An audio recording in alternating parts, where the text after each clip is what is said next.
नमस्कार। आज हमारे सामने एक काफी दिलचस्प लेख है। इसका शीर्षक है पितृपक्ष मोक्ष का शुभ समय। तो आज हम इसी लेख में जो बातें कही गई हैं उनको थोड़ा समझने की कोशिश करेंगे जी। लेख की शुरुआत ही होती है 1 तारीख से 8 सितंबर 2025। यहाँ से वो कहते हैं 15 दिन का एक खास समय शुरू हो रहा है। हाँ। और ये 15 दिन जिन्हें पितृपक्ष कहा जाता है काफी अहम माने जाते हैं। तो हमारी आज की बातचीत का मकसद यही है कि इस लेख के जरिए से समझें कि ये पितृपक्ष क्या है, श्राद्ध का क्या मतलब बताया गया है इसमें, और हाँ, ये पितृदोष वाली बात क्या है। बिल्कुल। और देखिए, ये लेख इन 15 दिनों को बस यूं ही नहीं देखता।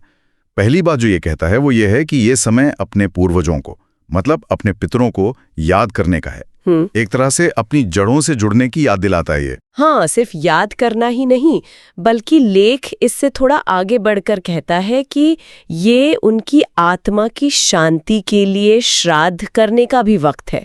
तो यहाँ याद करने के साथ साथ एक क्रिया भी जुड़ गई है। सही कहा, श्राद्ध। ये श्राद्ध शब्द भी अपने आप में काफी गहरा है, और लेख के हिसाब से देखें तो इसका मतलब सिर्फ कोई रस्म निभाना नहीं है, बल्कि पूर्वजों के प्रति एक सक्रिय सम्मान दिखाना है, उनकी आत्मिक शांति की कामना करना है। अच्छा, ऐसा लगता है कि लेख इसे एक जरूरी कर्तव्य की तरह बता रहा है। ये बात तो समझ आती है, मतलब पूर्वजों को याद करना, उनके लिए कुछ करना। लेकिन फिर ये लेख एक थोड़ी अलग दिशा लेता है, एक कॉन्सेप्ट लाता है, पितृदोष। ये सुनने में थोड़ा ज्योतिष वाला मामला लगता है। क्या कहता है लेख इसके बारे में? हाँ, यहीं पर लेख का फोकस थोड़ा बदलता है। वो कहता है कि कुछ लोगों के जीवन में अगर जैसे अचानक से रुकावटें आने लगे, बनता हुआ काम बिगड़ जाए, बिल्कुल, या कोई बीमारी मतलब बेवजह परेशान करने लगे, या फिर घर में बिना किसी खास वजह के एक अशांति का माहौल सा बन जाए, तो लेख के अनुसार ये मुमकिन है कि उनकी कुंडली में पितृदोष नाम की एक कोई ज्योतिषीय स्थिति हो। मतलब ये जीवन की जो असल दिक्कतें हैं उन्हें एक ज्योतिष के कारण से जोड़ने की बात कर रहा है। बिल्कुल। लेख इसे एक संभावित वजह के तौर पर पेश करता है, पर ध्यान देने वाली बात यह है कि ये सिर्फ एक समस्या बताकर रुक नहीं जाता। अगर वो एक ज्योतिषीय समस्या पितृदोष का जिक्र कर रहा है तो फिर उसके समाधान की तरफ भी इशारा करता है। अच्छा, तो ये सिर्फ प्रॉब्लम नहीं, सोल्यूशन की भी बात करता है। ये तो दिलचस्प है। क्या उपाय बताए गए हैं इस लेख में? हाँ, लेख साफ तौर पर 3 उपायों का नाम लेता है: तर्पण, पिंडदान और दान। तर्पण, पिंडदान, दान, ये शब्द तो अक्सर सुनने में आते हैं जी। क्या लेख इनके बारे में कुछ विस्तार से बताता है या सिर्फ नाम ही लेता है? देखिए, लेख यहाँ बहुत डिटेल में तो नहीं जाता, पर नामों से ही थोड़ा अंदाजा लगता है कि यह किस तरह की क्रियाएं होंगी। तर्पण अक्सर जल चढ़ाने से जुड़ा होता है। हाँ। पिंडदान पूर्वजों के नाम पर अन्न के दान से, और दान मतलब सामान्य दान पुण्य। लेख का जो मुख्य पॉइंट है वो ये है कि ये 3 खास क्रियाएं उस पितृदोष को शांत करने या उसका निवारण का तरीका है। लेख सीधे तौर पे कहता है कि ये 3 उपाय करते हैं पितृदोष का निवारण। तो मतलब लेख के हिसाब से ये जो 15 दिन है ये सिर्फ पूर्वजों को याद करने और श्राद्ध करने तक ही नहीं है, बल्कि अगर किसी को लगता है कि उनके जीवन में वो परेशानियां हैं, रुकावटें, बीमारी, अशांति, और वो इससे पितृदोष से जोड़कर देख रहे हैं, तो यही टाइम है उन बताए गए उपायों को करने का। एकदम सही। लेख इसी बात पर सबसे ज्यादा जोर देता है। वो कहता है कि पितृदोष से मुक्ति पाने के लिए यही 15 दिन यानी पितृपक्ष शुभ समय है। शुभ समय? हाँ, ये शुभ समय वाली बात काफी महत्वपूर्ण है। ये इन 15 दिनों को एक खास तरह की, आप कह सकते हैं, ऊर्जा या अवसर वाला समय बताता है, खासकर इन निवारण के उपायों के लिए। लेकिन ये शुभ समय क्यों है?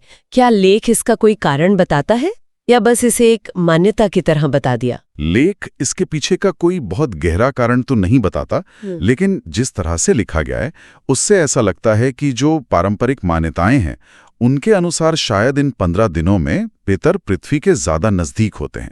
अच्छा। हाँ, या उनसे जुड़ी जो क्रियाएं हैं उनका फल ज्यादा मिलता है। तो इसीलिए दोष निवारण के लिए भी यही समय सबसे सही या शुभ माना गया है, ऐसा लेख का मतलब लगता है। ये वाकई एक अलग नजरिया है। तो ये 15 दिन जो 8 सितंबर 2025 से शुरू हो रहे हैं, लेख के हिसाब से कई मतलब रखते हैं। एक तरफ तो पूर्वजों से जुड़ाव, उनको याद करना, उनके लिए श्राद्ध कर्म करना, और दूसरी तरफ अगर जीवन में कुछ खास तरह की मुश्किलें आ रही हैं तो उन्हें एक संभावित ज्योतिषीय वजह पितृदोष से जोड़कर देखना और फिर उसी दोष के निवारण के लिए तर्पण, पिंडदान और दान जैसे उपाय करना। हाँ, और खास बात यह कि इन उपायों के लिए इसी समय को सबसे खास, सबसे शुभ मानना, ये सारी बातें इस लेख के दायरे में आ जाती हैं। मुझे ये बात भी सोचने पे मजबूर कर रही है कि लेख कैसे मतलब जीवन की सामान्य सी लगने वाली परेशानियां, जैसे काम में रुकावट या सेहत की दिक्कत, इनको सीधे एक ज्योतिषीय दोष से जोड़ देता है। हाँ, ये एक तरह का कारण और प्रभाव वाला रिश्ता बना रहा है। हाँ, ये लेख का एक मुख्य दावा है, कह सकते हैं। वो इन समस्याओं को सिर्फ एक इत्तेफाक या बाहरी हालात का नतीजा नहीं मान रहा, बल्कि एक गहरे न दिखने वाले ज्योतिषीय कारण की संभावना बता रहा है, जिसे वो पितृदोष कह रहा है। और फिर उसी लॉजिक के आधार पर वो खास धार्मिक या आध्यात्मिक क्रियाओं को समाधान के तौर पर पेश करता है। और इन समाधानों को भी तर्पण, पिंडदान, दान, इनको भी वो सिर्फ सामान्य अच्छे कर्म नहीं कह रहा है, बल्कि सीधे पितृदोष का निवारण करने वाले उपाय बता रहा है। ये भी एक काफी मजबूत दावा है। बिल्कुल, लेख का अंदाज यहाँ काफी निश्चित लगता है। वो ये नहीं कह रहा कि शायद मदद मिल जाए, वो कह रहा है ये 3 उपाय करते हैं पितृदोष का निवारण। हाँ, ये दिखाता है कि लेख इन क्रियाओं के असर को लेकर कितना कॉन्फिडेंट है। कम से कम अपने पढ़ने वालों को तो यही संदेश देना चाहता है। तो अगर हम इस लेख के पूरे तर्क को एक लाइन में देखें, पितृपक्ष आता है, ये पूर्वजों को याद करने और श्राद्ध का समय है। कुछ लोगों की जिंदगी में दिक्कतें पितृदोष की वजह से हो सकती हैं। इस दोष का निवारण तर्पण, पिंडदान, दान से होता है और ये निवारण करने का सबसे सही समय पितृपक्षी है। क्या ये सही समझा मैंने लेख के फ्लो को? हाँ, काफी हद तक यही क्रम और यही तर्क लेख में नजर आता है। ये एक तरह से इन 15 दिनों को न सिर्फ भावनात्मक और आध्यात्मिक रूप से महत्वपूर्ण बनाता है, याद करना, श्राद्ध करना, बल्कि एक प्रॉब्लम सॉल्यूशन के फ्रेमवर्क में भी डालता है, पितृदोष और उसके उपाय वाला फ्रेमवर्क। इसमें एक बात और गौर करने लायक है, समय का महत्व। बार बार इस बात पर जोर है कि यही 15 दिन खास हैं, शुभ समय है। जी, ऐसा लगता है जैसे साल के बाकी दिनों में किए गए उपायों का वैसा असर नहीं होगा जैसा इन दिनों में होगा, कम से कम पितृदोष के निवारण के मामले में। ये मुमकिन है कि लेख यही इशारा करना चाह रहा हो। शुभ समय का जो विचार है वो अक्सर किसी खास समय में किए गए कामों के बढ़े हुए असर या महत्व से जुड़ा होता है। सही बात है। तो हाँ, लेख इन 15 दिनों को एक खास विंडो की तरह पेश कर रहा है जब पितृदोष निवारण की कोशिशें सबसे ज्यादा कामयाब हो सकती हैं। इस पूरी चर्चा से एक बात तो साफ है कि ये लेख पितृपक्ष को सिर्फ एक पुरानी परंपरा या रीति रिवाज की तरह नहीं देख रहा।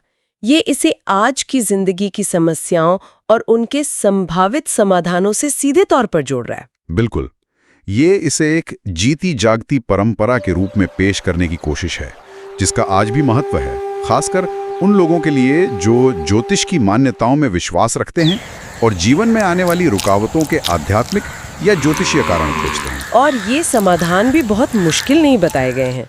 तर्पण, पिंडदान, दान, ये ऐसी क्रियाएं हैं जो आमतौर पर भारतीय समाज में जानी पहचानी हैं। हाँ, ये बात भी है। लेख ने कोई बहुत गूढ़ या रहस्यमयी उपाय नहीं बताए। ये जानी मानी धार्मिक क्रियाएं हैं जिन्हें वो पितृदोष के निवारण के खास संदर्भ में रख रहा है। इससे शायद पढ़ने वालों के लिए इन पर अमल करना ज्यादा आसान लगे। तो कुल मिलाकर इस लेख का मुख्य संदेश क्या उभर कर आता है?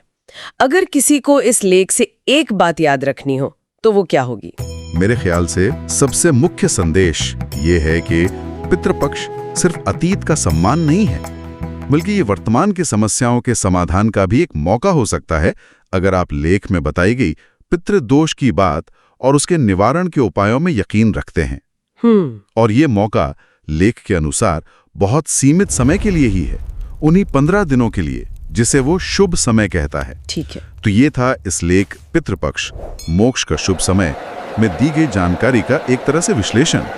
हमने देखा कि कैसे ये 8 सितंबर 2025 से शुरू होने वाले पितृपक्ष को पूर्वजों की याद, उनके लिए श्राद्ध कर्म और खास तौर पर पितृदोष नाम की एक संभावित ज्योतिषीय स्थिति से जोड़ता है। हाँ, और हमने ये भी समझा कि लेख कैसे जीवन की कुछ मुश्किलों जैसे रुकावटें, बीमारी या घर की अशांति इनको इस दोष का लक्षण मानता है और फिर तर्पण, पिंडदान और दान को इसके निवारण के उपाय बताता है। और सबसे जरूरी बात जो लेख बार बार रेखांकित करता है वो ये है कि इन उपायों को करने और इस दोष से मुक्ति पाने के लिए पितृपक्ष का यही समय सबसे शुभ है। अब अंत में एक विचार के लिए बिंदु छोड़ते हैं जो सीधे लेख के शीर्षक से जुड़ा है, पितृपक्ष मोक्ष का शुभ समय। हाँ, ये मोक्ष शब्द। जी, हमने श्राद्ध और पितृदोष निवारण की बात तो की, लेकिन शीर्षक में मोक्ष शब्द का भी इस्तेमाल हुआ है।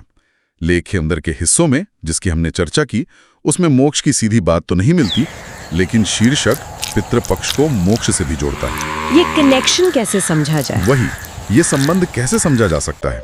क्या पितरों की शांति से करने वाले को मोक्ष के रास्ते में मदद मिलती है या पितरों को मोक्ष मिलता है? ये एक गहरा सवाल है जिस पर यह लेख हमें सोचने के लिए छोड़ देता है, सिर्फ अपने शीर्षक के जरिए। इस पर आगे और सोचा जा सकता है।